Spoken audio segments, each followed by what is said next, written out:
রাজধানীর বসুন্ধরা আবাসিক এলাকা থেকে অভিনেত্রী হৃদিকা রিদির মরদেহ উদ্ধার করা হয়েছে। আজ শনিবার সকাল ৬টার দিকে সিলিং ফ্যানে ঝুলন্ত অবস্থা থেকে তাকে উদ্ধার করা হয়। এরপরে কুর্মিটোলা জেনারেল হাসপাতালে নিয়ে গেলে চিকিৎসকরা তাকে মৃত বলে ঘোষণা করেন।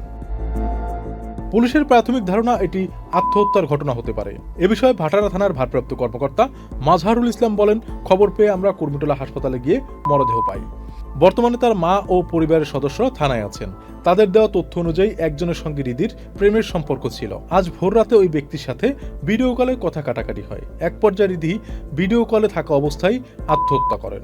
পরিবারের অভিযোগের ভিত্তিতে আমরা মামলা নিচ্ছি। হৃদিকা রিদি মডেলিং এর পাশাপাশি বেশ কয়েকটি নাটকে অভিনয় করেছেন। এর মধ্যে এখানে মানুষ বিক্রি হয়, বহুরূপী, ডাবল হানিমন, সুন্দরী উল্লেখযোগ্য। Mithun Raj, channel I.